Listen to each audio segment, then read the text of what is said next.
I've come to find that when I do rewatch them, I go, man, I could have done that quicker here or done that quicker there.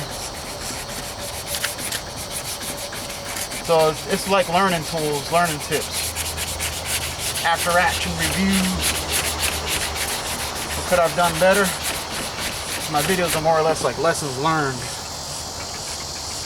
That's pretty awesome right there.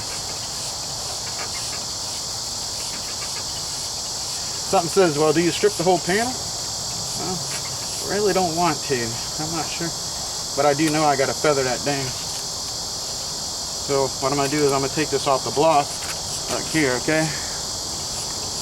Take this off the block. Go to hand action here. This sand block works pretty good, these sanding blocks. The paper will not come out.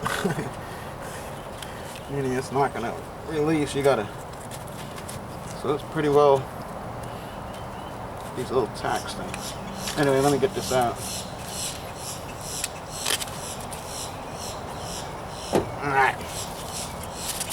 So then what I do is, right, when I have it open like so, I'll fold it into thirds. Go right there. And if you want, you could use a sponge. I got an old sanding sponge. You could use that if you're so inclined, which I think I will. Might give me a little bit more resistance.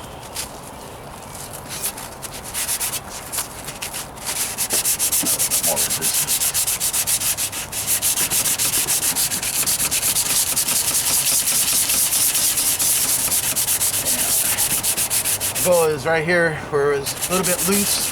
I just want to make sure it is definitely loose. Because I don't need any flaking off once I got the primer on there. You don't need any flaking. No flake outs here. No, no, no. Flaking ain't allowed. No flakes. I don't even want any snowflakes right now. It's too early for that. It's only June.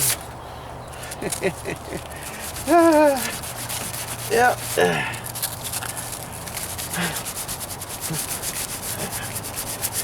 Alright. Yeah, we want to get those flakes. We don't want any flakes. No flakes in the primer. So I'm going to put a little bit of rough action here. Uh-oh. A little mosquito. I don't know where that stuff is.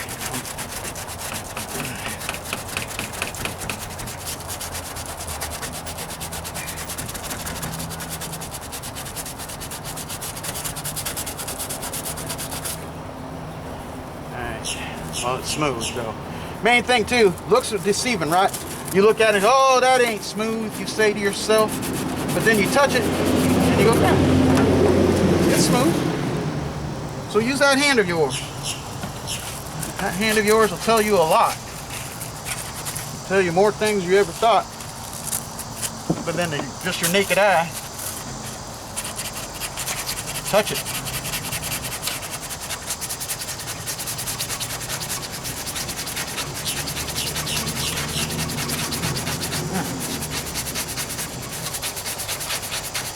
But anyway, so I'm making these videos, right?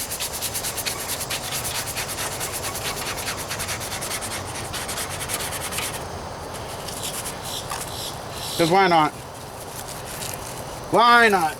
Till YouTube says, oh, can't do that anymore. And they take them all down, or possible, right? I don't even, I'd have to go to some other platform. But why not? Why not do videos? Share what you know, have some fun doing it. I don't know, it'd be kind of cool if it was live, right? Like, I think they might do that, I don't know. I'm not in that far that into the YouTube foxhole.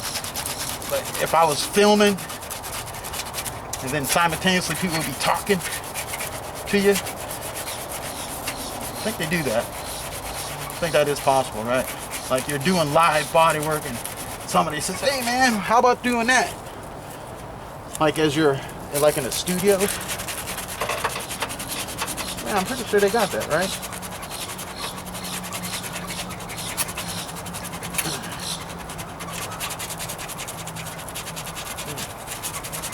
I'm really getting in there now, huh? Look at that. This is like the most detailed I've ever been in a long time. Really focusing.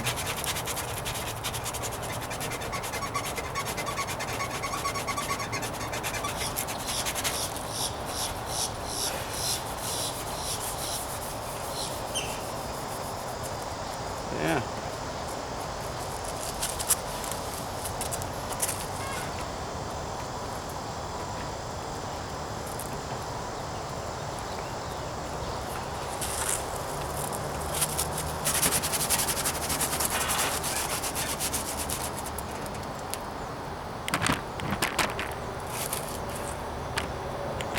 See here. Try to get that angle. Right down in here is what I'm looking at. I'll get a tighter little.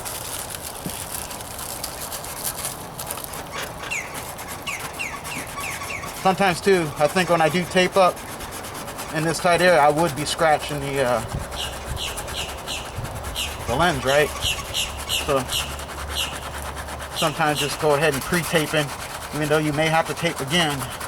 Not a bad idea. I just hope I have enough tape. I think I was running low. Oh well, I'll deal with it.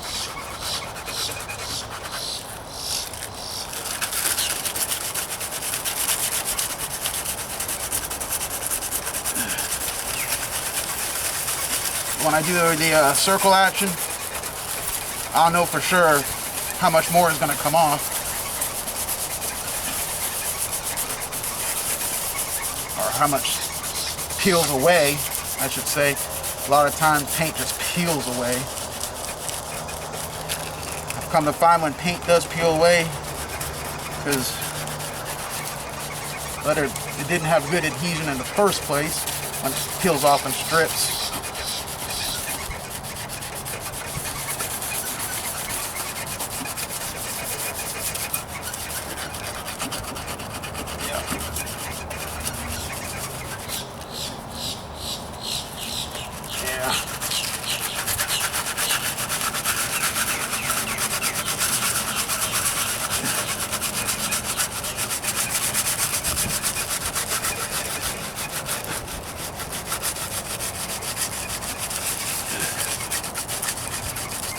Try to keep my focus on the job and not me.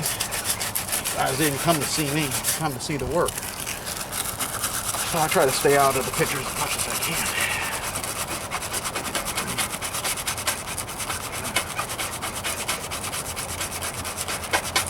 can. See these hands working it.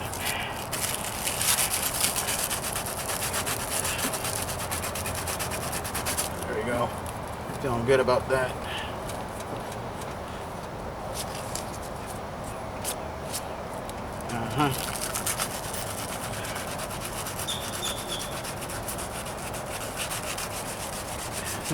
And that's why I work one area at a time, so I can really focus on what I'm doing.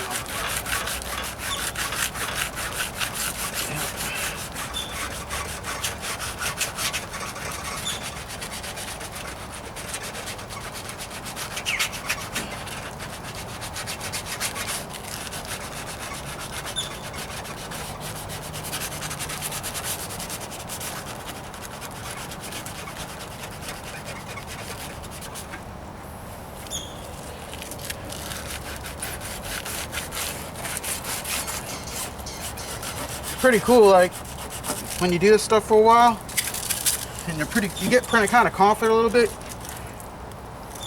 you can know what the result's going to probably be as you're going through it. Your own AI. But instead of artificial intelligence, human intelligence, HI. Get your own little predictive learning. If you do it enough, you can predict the results based on practice. Key word is practice. The more you practice at something, well, obviously, if you practice correctly and you refine your practice, right? You might hopefully you're getting better from the lessons you learned and the amount of work and time you put into it, versus just, so you're consciously working at achieving a better outcome, a better result, which I'm always constantly striving to do. All right, so that was that area right there. Whew, man. All right, I can feather this up with another grit, but I still got.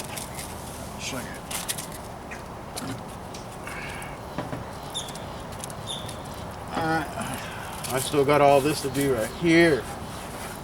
Look at that. It's taking me some time. Yes, it is. Yes, sir.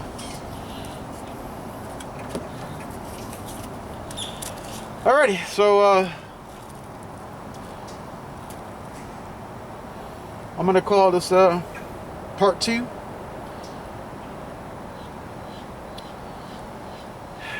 And he's done. This area is completed. I'll come back in and feather it, and I'll just keep working it.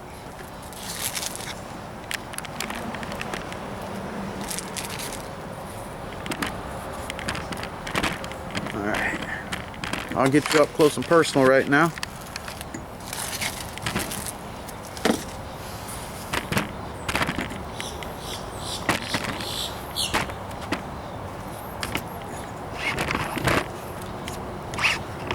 All right, steady shot here.